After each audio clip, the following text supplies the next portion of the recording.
Hey everyone, welcome back to my YouTube channel. अगर आपको मेरे वीडियोस पसंद आते हैं तो प्लीज़ एक लाइक, कमेंट और सब्सक्राइब कर ज़रूर बताइए आपको ये कैसा लगा। तो चलिए हम वीडियो की स्टार्टिंग करते हैं। तो पिछले पार्ट में हमने देखा था अभी वांग जी बेहोश था। 2 दिन हो चुका था पर वांग जी को होश ही नहीं आया था। सी चैन वांग जी के पास ही थे। हीलर से वो जब पूछते हैं कि वांग जी को होश क्यों नहीं आ रहा है, हीलर कहते हैं हमें भी कुछ पता नहीं चल रहा है, इन्हें अभी तक ठीक हो जाना चाहिए, पर शायद ये ठीक होना नहीं चाहते। सिचैन वांग जी को देख रहे थे पर कुछ नहीं बोलते और फिर विंग को ढूंढने के लिए बाहर चले गए थे। ऐसे ही पूरे दिन बीतते जा रहे थे। सिचैन लैंड सेक्ट के डिसिपल जैंग फैमिया और उसके डिसिपल सारे लोग विंग को ढूंढने जाया करते थे। यहाँ तक कि सारे जगह पर विंग के पोस्टर भी लग चुके थे पर कोई भी खबर नहीं मिल रहा था विंग का। सिचैन फ्रस्ट्रेशन से अपना सर पकड़ के बैठे हुए थे। वो सोचते हैं ये क्या हो रहा है। एक तरफ विंग नहीं मिल रहा है और दूसरी तरफ वांग जी क्यों नहीं उठ रहा है। सिचैन गुस्से से वांग जी की तरफ देखकर बोलते हैं तुम क्या चाहते हो वांग जी। विंग को तुमने दूर कर दिया पर अब तुम हमारी मदद भी नहीं कर रहे हो। इस तरह बेड पर लेटे हुए हो। क्या तुम्हें जरा सा भी अंदाजा है क्या हो रहा है। अगर विंग अभी किसी मुसीबत में होगा तो हमें कुछ नहीं पता। विंग अभी प्रेग्नेंट है और तुम यहाँ बेड पर लेटे हुए हो। तुम क्या इतनी सी भी तुम्हारी क्या जिम्मेदारी नहीं है विंग को ढूंढने का। माना तुमने उसे तलाक दे दिया पर उसके पेट में तुम्हारा बच्चा है तो क्या तुम उसके लिए भी नहीं कर सकते। वांग जी को देखकर सिचन बहुत ज्यादा गुस्से में ये सब बोल रहे थे। सिचन वांग जी को बोलते हैं उठो, अरे उठ जाओ, 2 महीने होने वाले हैं विंग को गए। हमें विंग का कुछ भी पता नहीं चला है अभी तक। हमें हमें डर लग रहा है वांग जी, अगर विंग को कुछ हो गया तो तुम्हारी जिम्मेदारी है विंग। तुम तुम उसके साथ ऐसा नहीं कर सकते। विंग तुम्हारे साथ रहना चाहता था इसीलिए उसने मुझे स्वीकार नहीं किया। मैं मानता हूँ वो तुमसे प्यार करने लगा था पर वो वो तुमसे प्यार करता है वांग जी। तुम उसे ऐसे कैसे छोड़ सकते हो। विंग अभी किस हालत में होगा, तुम कुछ तो सोचो। उठो। ये बोलकर सिचैन वांग जी को उठाने लगी, उसे हिलाने लगी। हीलर कहते हैं राजकुमार उन्हें चोट लगा हुआ है, वो नहीं उठेंगी। पर सिचैन के आंखों में आंसू आ गए थे। वो बोलते हैं वांग जी प्लीज उठो, विंग को तुम्हारी जरूरत है। तुम जब तक उसे नहीं ढूंढोगे तब तक वो नहीं मिलेगा। प्लीज प्लीज उठ जाओ वांग जी, प्लीज विंग को ढूंढने में हमारी मदद करो। हम हम उसे नहीं ढूंढ पा रहे, प्लीज उठो। उठो वांग जी, उठो। ये बोलकर वो वहीं पर बैठ गए और रोने लगे। उनके आंखों से आंसू के एक बूंद वांग जी के हाथ पे गिर गए थे। अभी भी सिचैन ने उसका एक हाथ पकड़कर अपने पास ही रखा हुआ था और वो सब बातें कह रहे थे। तभी सिचैन को एक महसूस होता है कि वांग जी उठ रहा है, उसका हाथ हिल रहा है। जैसे ही उसे ये महसूस हुआ वो वांग जी की तरफ देखता है। वांग जी हाथ धीरे धीरे हिल रहे थे। वो धीरे धीरे अपनी आंखों को खोल रहा था और अपनी गगो की तरफ देखता है। उसे जागता हुआ देखकर सिचैन जल्दी से हीलर को कहते हैं जाइए अंकल को बुला के लाइए। वो हीलर भी दौड़कर लैन किरैन को बुलाने के लिए चले गए थे। वांग जी गगा से पूछते हैं गगा क्या क्या हुआ। पर लैन सिचैन कहते हैं वांग जी तुम उठ गए इतने दिनों बाद। उनके पास तो कोई लफ्ज ही नहीं था, वो क्या बोलते। वो रोने लगे अपने ब्रदर को हक करके। वांग जी उठने की कोशिश करता है पर उसकी बॉडी 2 महीने से कुछ भी हरकत ना करने की वजह से सुन्न पड़ गया था। वो उठने की कोशिश कर रहा था पर बार बार बेड पर गिरे जा रहा था। सिचैन उसे उठने में मदद करते हैं और उसे बैठाते हैं। लैन वांग जी सिचैन की तरफ देख रहा था। सिचैन कहता है वांग जी तुम पूरे 2 महीने के बाद उठे हो, तुम्हें पता है हम तो तुम्हारे लिए कितने परेशान हो गए थे। वांग जी कहता है क्या 2 महीने, मैं 2 महीने से। वांग जी अपना सर पकड़ लेता है, उसको हल्का हल्का दर्द हो रहा था। लैन किरैन कुछ टाइम बाद वांग जी को मिलने के लिए आ गए थे। वांग जी को उठा देखकर लैन किरैन भी उसके पास आते हैं और कहते हैं, तुम ठीक हो? वांग जी अपना सर हाँ में नोट करता है। फिर वांग जी पूछता है, गगा, विंग? विंग का नाम सुनते ही लैन किरैन और सिचैन एक दूसरे को देखने लगे। वांग जी अभी 2 महीने बाद उठा है, इसीलिए उसे पता नहीं था कि विंग कहाँ है। वांग जी कहता है, क्या विंग जियांग सेक्ट में ठीक है? सिचैन उसे देखकर हिचकिचाते हुए कहते हैं, विंग जियांग सेक्ट में नहीं है। वांग जी ये सुनता है तो कहता है, क्या विंग जियांग सेक्ट में नहीं है? वो कहाँ है? तो कि वो यहाँ है। पर सिचैन नाम में नोट करते हैं और कहते हैं, नहीं, हमें नहीं पता, 2 महीने से हम उसे ढूंढ रहे हैं। वांग जी जब ये सुनता है कहता है, 2 महीने हो गए, विंग विंग कहाँ है? तो लैन किरैन और सिचैन दोनों ही अपना सर नाम में नोट करते हुए कहते हैं, हमें नहीं पता। हम भी उसे ढूंढने की बहुत कोशिश कर रहे हैं, पर उसे ढूंढना बहुत ज़्यादा ही मुश्किल हो रहा है वांग जी। वांग जी एक डीप ब्रेथ लेते हुए कहते हैं, नहीं, मैं ऐसे बैठा नहीं रह सकता, मुझे विंग को ढूंढना होगा। ये बोलकर वो उठता है बेड से।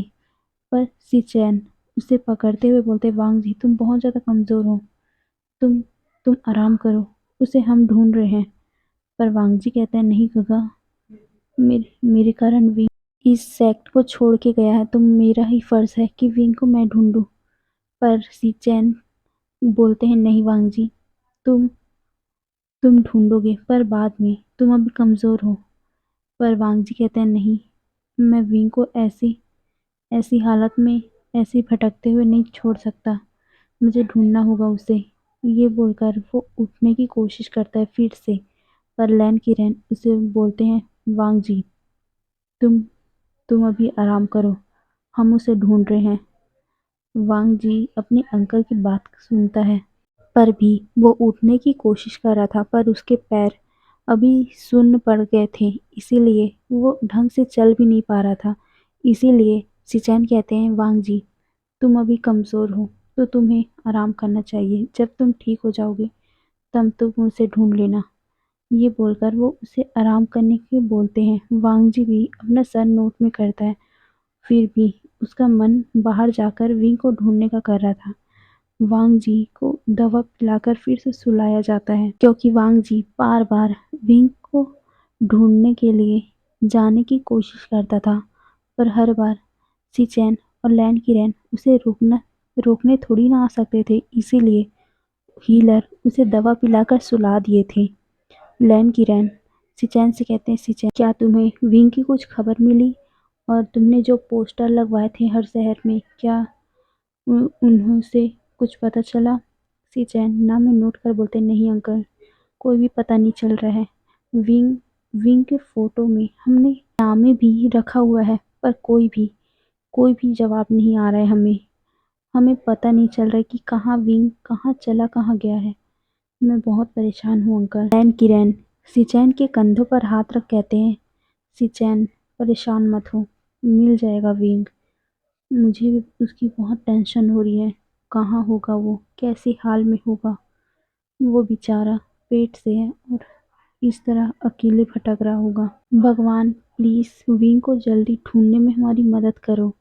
ये बोलकर वो ऊपर की तरफ देखने लगे। सिचैन कहते हैं, अंकल, मैं विंग को ढूंढने जा रहा हूँ। सिचैन ये बोलकर जाने लगे। लैन की रैन भी हाँ में नोट करते हैं, पर तभी एक डिसिपल आकर बताता है कि जांग सेक्ट के महारानी यू आई है। महारानी यू का नाम सुनते ही सिचैन तो भड़क गए थे, यहाँ तक कि लैन किरैन भी। लैन किरैन कहते हैं, वो क्यों आई है यहाँ? वो डिसिपल कहते हैं, हमें नहीं पता, पर वो आपसे और सेक्रेटरी से मिलना चाहते हैं। लैन किरैन पूछते हैं, कौन कौन आया है? वो डिसिपल कहते हैं, सिर्फ मैडम यू आई है और बहुत ज़्यादा ही परेशान लग रही है। लैन किरैन कहते हैं, ठीक है, जाओ बुलाओ। ये बोलकर वो हॉल की तरफ जाने लगे, पर सिचैन कहते हैं, अंकल मैं जा रहा हूँ। पर लैन किरैन कहते हैं, सिचैन 2 मिनट रुक जाओ, उन्होंने कहा है कि तुमसे बात करना है। पर लैन किरैन की बात सुनकर सिचैन कहते हैं, अंकल मुझे नहीं मिलता उससे, मैं बात नहीं करना चाहता उनसे, मैं जा रहा हूँ। पर लैन की रैन कहते हैं, सी चैन रुक जाओ, 5 मिनट बाद चले जाना, उनकी बात सुन लो। सी चैन अपना डीप ब्रेथ लेते हैं और फिर हाँ में नोट कर अपने अंकल के साथ ही हॉल में चले गए। हॉल में मैडम यू भी बैठी हुई थी। मैडम यू अपना सर झुकाकर बैठी हुई थी। लैन की रैन कहते हैं, जी कहिए क्या हुआ। मैडम यू अपने बात को कहने में हिचकिचा रही थी, पर भी वो एक डीप ब्रेथ लेकर कहती है, जेबूजुन प्लीज़ हमारी मदद कीजिए। मेरे बेटा, ये बोलकर वो चुप हो गई थी। उनके आंखों में आंसू आ गए थे। वो खड़ी हो गई थी। उनको खड़ा देखकर सी चैन और लैन की रैन भी खड़े हो गए थे। मैडम यू सी चैन के पास आती है और कहती है, प्लीज़ मेरी मदद कीजिए। मेरे बेटा बहुत ज़्यादा बीमार है। उसको आपकी ज़रूरत है। प्लीज़ प्लीज़ एक बार मेरी मदद कर दीजिए। पर्सी चैन अपने अंकल की तरफ देखते हैं, क्योंकि मैडम यू पहली बार सी चैन के सामने हाथ जोड़ी हुई थी। सी चैन अपना मुंह फेर कर बोलते हैं, कैसी मदद, और आप मुझसे क्या मदद चाहती हो। मैडम यू कहती हैं, मेरा बेटा मेरा बेटा बहुत ज़्यादा बीमार है। उसने अपना ये बोलकर वो फिर चुप हो गई। फिर वो अपने आप को शांत करते हुए बोलती है, उसने अपने आप को मारने की कोशिश की है। ये सुनकर सी चैन और लैन किरैन दोनों ही शॉकिंगली मैडम यू को देखने लगी। मैडम यू के आंखों में आंसू थे। वो कहती है, प्लीज़ प्लीज़ आप उसकी मदद कीजिए। वो पागल हो चुका है। वो अपने आप को मारना चाहता है।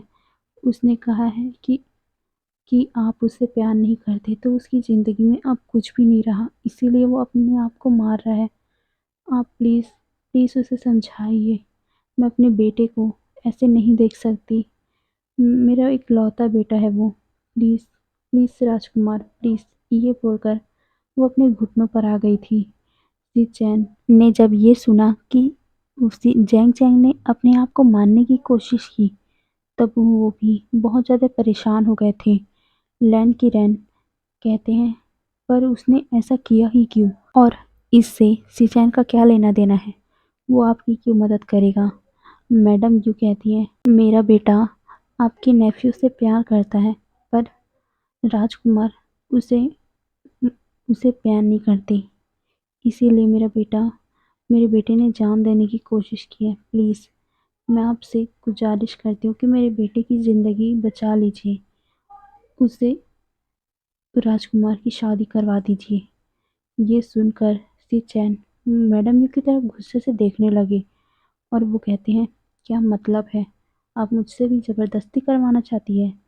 पर मैडम यू कहती, नहीं नहीं, मैं ज़बरदस्ती नहीं करवा रही हूँ, पर मैं आपसे गुजारिश कर रही हूँ, अगर अगर ऐसा नहीं हुआ तो मेरा बेटा मर जाएगा। उसने ये बोलकर वो चुप हो गई थी। मैडम यू कहती हैं, राजकुमार प्लीज़ मेरे बच्चे मेरे बच्चे की जान बचा लीजिए। अ, प्लीज़ उसे समझा लीजिए। हमने उसकी जान बहुत ज़्यादा मुश्किल से बचाया है, पर वो पागल दवा भी नहीं खा रहा है। ऐसे करेगा तो वो तो कुछ टाइम बाद ही मर जाएगा। Please please please please master Lan, please मेरे बच्चे की जान बचा लीजिए। सी चैन को भी बहुत बुरा लग रहा था कि जैंग चैंग ऐसा कर रहा है, पर वो अपने आप को शांत करके अपना फेस टर्न कर लेता है, पर उसके दिल में भी दर्द हो रहा था। मैडम यू की बातें सुनकर कि जैंग चैंग अपना जान देना चाहता था। मैडम यू लैन किरैन से गुजारिश कर रही थी। उन्होंने हाथ तक जोड़े हुए थे। मैडम यू बहुत ज़्यादा विनती करती है, तब जाकर लैन किरैन कहते हैं, ठीक है, हम उसे समझाएंगे, पर शादी का फैसला सिर्फ चैन का होगा। मैडम यू भी हमें नोट करती है और कहती है, जी मुझे कोई परेशानी नहीं है, सिर्फ मेरे बेटे की ज़िंदगी बचा लीजिए। सी चैन अंकल की तरफ देखते हैं और सी लैन किरैन भी उसकी तरफ देखकर कहते हैं, सी चैन एक ज़िंदगी की सवाल है, तुम इतना कर सकते हो। सी चैन अपना सर हाँ में नोट करते हैं और फिर तीनों जैंग सेक्ट के लिए निकल चुके थे। तीनों कुछ टाइम बाद ही जैंग सेक्ट पहुंच चुके थे। वहाँ बहुत ज़्यादा ही शांति था। सी चैन धीरे-धीरे जैंग चैंग की रूम की तरफ जा रही थी। वहाँ बहुत सारे हीलर थे। वो जैसे ही जैंग चैंग के रूम के अंदर जाते हैं, वहाँ का हालत देखकर तो सी चैन बहुत ज़्यादा ही घबरा गए थे, क्योंकि जैंग चैंग ने अभी अभी ही गुस्से में आकर सारे सामान को तोड़ फोड़ दिया था। वो यहाँ तक कि दवा भी नहीं खा रहा था। वो बहुत ज़्यादा गुस्से में सबको चिल्ला रहा था और कह रहा था, मुझे नहीं खाना ये सब, ये आप ले जाइए, मुझे मुझे नहीं खाना, मुझे मरना है, आपने क्यों बचाया मुझे, ये बोलते हुए वो सारे लोगों को चिल्ला रहा था। जब एक बाउल सिचैन की तरफ आता है, सिचैन तो साइड हो गए, पर जैंग चैंग की नज़र सिचैन के ऊपर जाती है। दोनों एक दूसरे को देख रहे थे, पर जैंग चैंग अपना फेस टर्न कर लेता है और कहता है, आप लोग क्यों आए हो यहाँ, मुझे किसी की ज़रूरत नहीं है, आप चले जाइए। और वो अपनी माँ की तरफ देखकर बोलते हैं, और आप, मैंने आपसे कहा है ना, आप मुझसे दूर चले जाइए, आपको समझ नहीं आ रहा है, मुझे आप जैसी औरत की कोई ज़रूरत नहीं है, प्लीज़ प्लीज़ यहाँ से चले जाइए, मुझे किसी की ज़रूरत नहीं है, चले जाओ। ये बोलकर वो ज़ोर से चिल्ला देता है। सिचैन धीरे धीरे करके उसके पास आते हैं, पर जैंग चैंग उसकी तरफ देख ही नहीं रहा था। सिचैन धीरे से जैंग चैंग से कहते हैं, जैंग चैंग, पर जैंग चैंग कहते हैं, गगा, आप यहाँ क्यों आए हो, आप आप माँ की बातों पे विश्वास मत करो, उन्होंने कुछ भी कहा होगा, आपको फ़ोर्स किया होगा, आपको फ़ोर्स होने की कोई ज़रूरत नहीं है, प्लीज़ प्लीज़ आप चले जाइए यहाँ से। सिचैन उसका हाथ पकड़ लेते हैं और कहते हैं, जैंग चैंग, ये क्या है, तुमने अपनी हालत क्या करके रखी है। जैंग चैंग सिचैन की बातें सुनकर रोने लगे और कहता है, और क्या करूँ गगा, मेरी वजह से मेरे भाई की ज़िंदगी बर्बाद हो गई, यहाँ तक कि मैं जिससे प्यार करता था, अरे मैं तो जिससे सोच रहा था कि मैं, वो भी मुझसे प्यार करता है, वो पर मुझसे नहीं, मेरे भाई से प्यार करता है, मेरे कारण 3 ज़िंदगी बर्बाद हो गई, विंग की, आपकी और वांग जी की, राजकुमार लैन की, सब तीनों की ज़िंदगी बर्बाद हो गई, और वो सब मेरे कारण ही हुआ है ना। मैं मैं सच में कितना बुरा हूँ, मेरा भाई की ज़िंदगी पूरी मेरे कारण ख़राब हो गई, इसीलिए इसीलिए मैं अपने आप को सज़ा दे रहा हूँ। विंग मेरे कारण उस घर को छोड़ के चला गया, और माँ ने भी तो मेरे कारण ही ये सब किया है ना।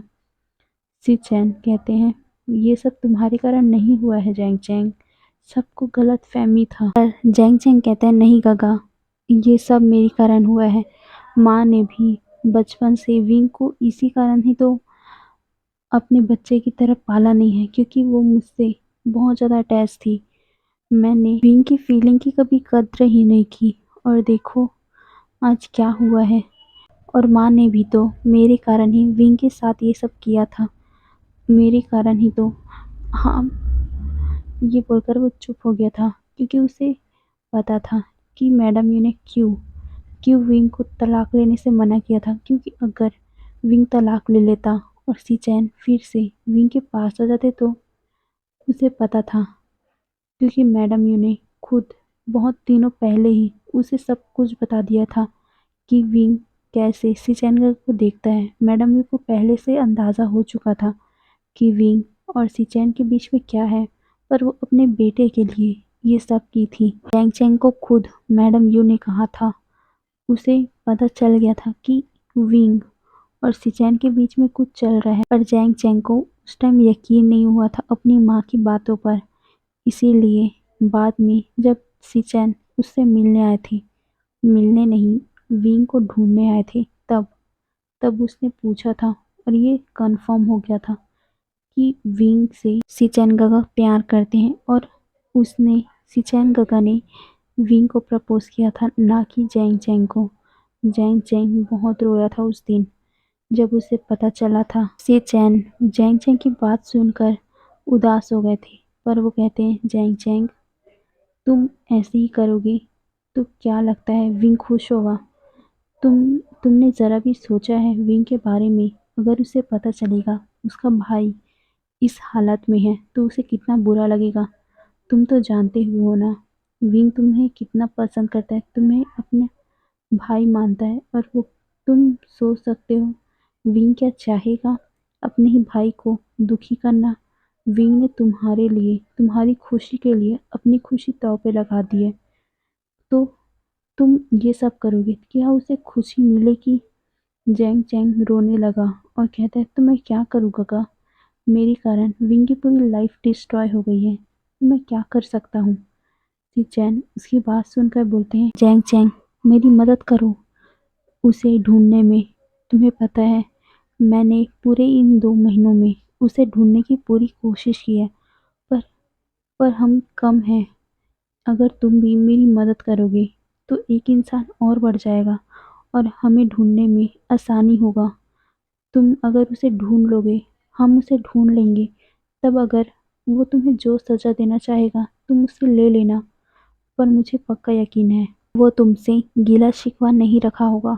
तो तुम अगर उसके सामने इस हालत में जाओगे, अगर उसे पता चला कि तुमने ये सब किया है, उसे कितना बुरा लगेगा।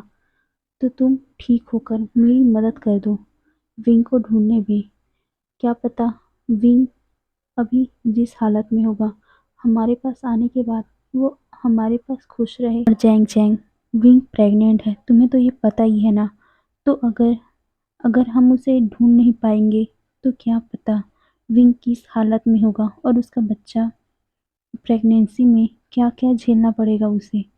प्लीज़ ऐसी हरकतें मत करो। जैंग चैंग रोने लगा और कहता है गग्गा मैंने उसके साथ बहुत गलत किया है। पर जैंग चैंग को ऐसे रोते देखकर सिचन के दिल में दर्द हो रहा था। वो सीधा जैंग चैंग के पास खींचते हैं और उसे गले लगा के बोलते हैं जैंग चैंग प्लीज़ चुप हो जाओ, प्लीज़। अगर तुम ऐसे ही रोते रहे, अपना हालत ऐसे ही खराब करते रहे, अगर दवा तुम लोगे नहीं तो ठीक नहीं होगे और फिर हमारी मदद कैसे करोगे। प्लीज़ प्लीज़ समझो, अपने आप को ठीक करो। और तुम चाहते हो ना विंग से तुम माफ़ी मांगो, तो तुम क्या चाहते हो इस हालत में तुम माफ़ी मांगोगे उससे? वो तो मुझे पक्का यकीन है तुम्हें तुम्हें माफ़ ही नहीं करेगा इस हालत में करोगे तो उससे। तुम ठीक हो जाओ, उसे ढूंढो, उसका ढूंढने में हमारी मदद करो। फिर तुम्हें जितना माफ़ी मांगना है, जित जो भी गिला शिकवा है, सब उसके साथ ही मिटाना और उसे इतनी खुशी देना कि वो सारा गम भूल जाए। इस चैन की बात सुनकर जैंग चैंग हाँ में नोट करता है और कहता है गगा मैं मैं करूँगा, विंग को ढूंढने के लिए ये सब करूँगा। मैं विंग से माफ़ी मांगूंगा। सी चैन उसके सर पर हाथ फिराकर बोलते हैं तो तुम ठीक होगी ना, दवा खाओगे ना। जैंग चैंग हाँ में नोट करता है और फिर सी चैन एक बाउल जो एक सर्वेंट के हाथों में था खाना का, उसे उठाते हैं और फिर सी चैन अपने हाथों ही जैंग चैंग को वो सूप पिलाने लगी। जैंग चैंग भी रोते हुए उस सूप को पी रहा था। फिर वो दवा खाता है और फिर वो सो गया। पीछे से लैन किरण ये सब देख रहे थे। लैन किरण धीरे धीरे सिचैन के पास आते हैं और उसके कंधे पर हाथ रखते हैं। सिचैन अभी बहुत ज़्यादा उदास था जैंग चैंग का फेस देखकर। जैंग चैंग दवा के कारण सो चुका था। वो सिचैन उसके सर पे हाथ फिरा रहे थे। लैन किरण का हाथ अपने कंधों पर महसूस करते ही वो पीछे मुड़कर देखता है। लैन किरण कहते हैं सिचैन मैं मैं लैन से जा रहा हूँ, तुम यहीं रहो कुछ टाइम के लिए, जैंग चैंग को तुम्हारी ज़रूरत है। लैन किरण की बात सुनकर सिचैन जैंग चैंग की ओर देखता है और फिर हाँ में नोट करता है। सिचैन कहता है पर अंकल विंग विंग को हमें ढूंढना होगा। पर पीछे ही खड़े जैंग फैमिया कहते हैं हम उसे ढूंढ लेंगे।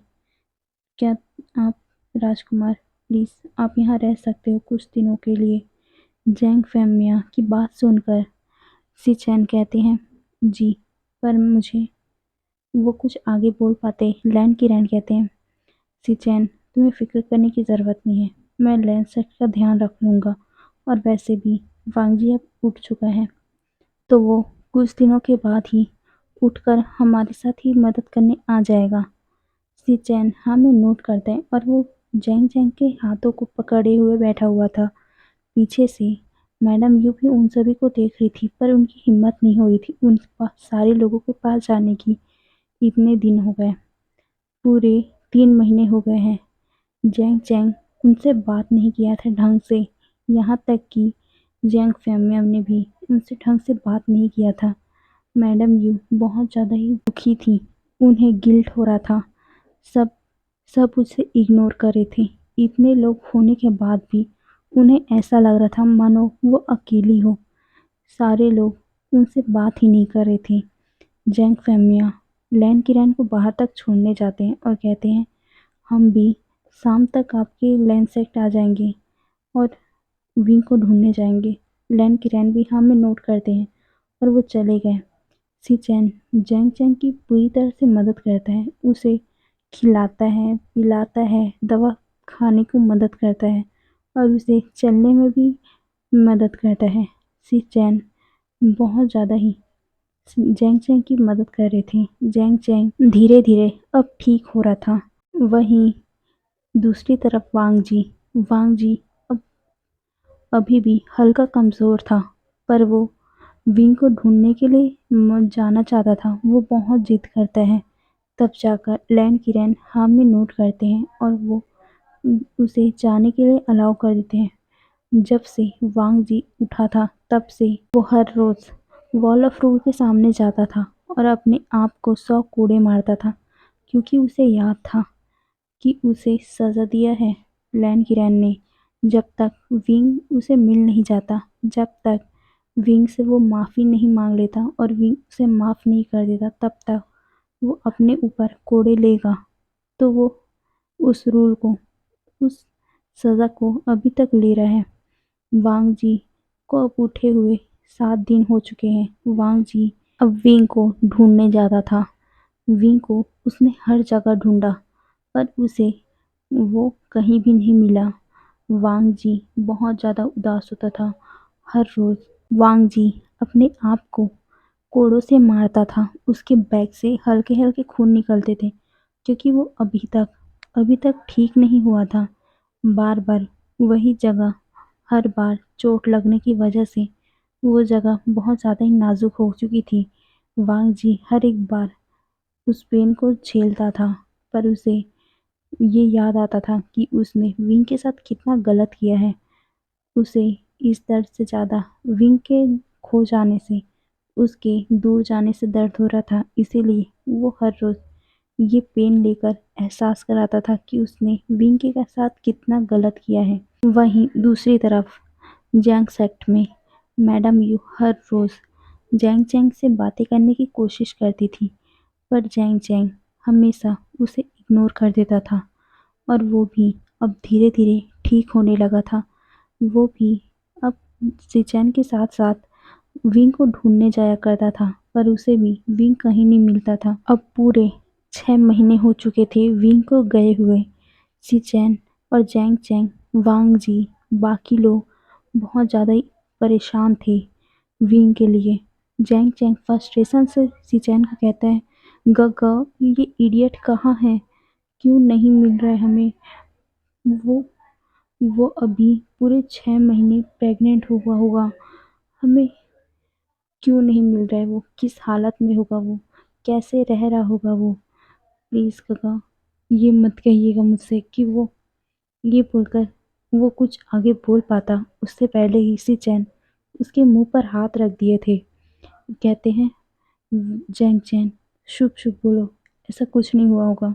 जैंग चैन की आंखों से आंसू फिसल गए थे। वो सी-चैन को हक कर बोलता है, "काका, ये ये कहाँ चला गया है? प्लीज़ प्लीज़ वो जल्दी मिल जाए। क्यों नहीं मिल रहा है वो? ऐसी कौन सी जगह में छुप के बैठा है कि हमें हमें वो नहीं मिल रहा है? क्या क्या वो ठीक होगा? क्या उसका बेबी ठीक होगा? मुझे बहुत ज़्यादा डर लग रहा है गगा।" सी चैन उसके बालों को सहलाते हुए बोलते हैं, "जैंग चैंग, हिम्मत रखो, विंग मिल जाएगा, वो ठीक होगा। हमें हमें हिम्मत रखनी चाहिए। सब सब ठीक होगा। भगवान भगवान विंग के साथ कुछ गलत नहीं किए होंगे।" जैंग चैंग रो रहा था, उसकी आंखों से आंसू फिसल रहे थे। सी चैन उसका फेस अपने सीने से थोड़ा सा दूर करते हैं और उसके फोरहेड पर किस कर बोलते हैं, जैंग चैंग शांत रहो, तुम चाहते हो ना कि वो हमें जल्दी मिल जाए, तो तुम हिम्मत रखो और चलो उसे हम ढूंढते हैं, वो मिल जाएगा। जैंग चैंग अपने आंसू को साफ करते हैं और कहते हैं हम चलते हैं। ये बोलकर वो सीचैन का हाथ पकड़ चलने लगा। सीचैन और जैंग चैंग का रिश्ता अब बहुत ज़्यादा हद तक सुधर चुका था। इतने महीनों में सीचैन जैंग चैंग को पसंद करने लग गए थे। उन्होंने तो जैंग चैंग को प्रपोज किया था शादी के लिए, पर जैंग चैंग ने मना कर दिया था ये कहकर कि वो नहीं कर सकता। वो किसी का प्यार जबरदस्ती नहीं पाना चाहता और किसी का प्यार वो ऐसे भीख में नहीं चाहता। पर सीचैन उसे मनाने के लिए हर कोशिश करना चाहते थे। इसीलिए सीचैन ने जैंग चैंग से दोस्ती का बात किया था, दोस्ती का लिए अपना हाथ बढ़ाया था। जैंग चैंग ने भी अपना हाथ दोस्ती के लिए बढ़ा दिया था। दोनों अभी दोस्त की तरह रहते थे, पर धीरे धीरे सीचैन उसे अब प्यार करने लगे थे, सच्चा वाला प्यार। अब ऐसा नहीं था कि वो किसी के दबाव में आकर या किसी खैराक में आकर जैंग चैंग से प्यार की बातें करे, पर ऐसा बिल्कुल नहीं था। सीचैन जैंग चैंग से सच्चा प्यार करता है और वो उसे शादी करना चाहता है। जैंग चैंग भी अब सीचैन की बातों को, उसके प्यार को अब यकीन करने लगे था। वो भी अब अपना ज़िंदगी सीचैन के साथ बिताना चाहता था। दोनों ने अपना लव कन्फेशन एक साथ कर दिया था। दोनों एक साथ मिलकर विंग को ढूंढ रहे थे और जब विंग मिल जाएगा तब उनकी शादी होगी। ये बात सीचैन और जैंग चैंग ने अपने परिवार को भी बता दिया था, पर अभी भी जैंग चैंग और सीचैन मैडम यू से बातें नहीं करते थे। यहाँ तक कि जैंग फैमिया भी मैडम यू बहुत ज़्यादा ही टूट चुकी थी। वो बहुत ज़्यादा ही हर रोज़ दुखी रहती थी, पर जैंग चैंग उनके ऊपर ध्यान ही नहीं देता था। सीचैन के साथ वो हमेशा सुबह सुबह ही जैंग सेक्ट से विंग को ढूंढने निकल जाता था, क्योंकि पूरे 4 महीनों से सीचैन जैंग चैंग के साथ ही रहता था और कभी कभार ही लैंड सेक्ट जाता था। अब लैंड सेक्ट को मैं मास्टर लैंड संभालने लगे थे और वहीं वांग जी अब सुबह से विंग को जो ढूंढने जाता रात को वापस आता था, और कई बार तो रात को भी वो विंग को ढूंढते ही रहता था। वांग जी की हालत बहुत ज़्यादा खराब हो चुका था, क्योंकि वो कभी भी सोता नहीं था, दिन रात बस विंग के ख्यालों में ही खोया रहता था। वो तो ऐसा चाहता था कि वो दिन रात सिर्फ विंग को ढूंढता ही रहे, जब तक वो विंग को ना मिल जाए, विंग उसे ना मिल जाए, वो ढूंढता ही रहे।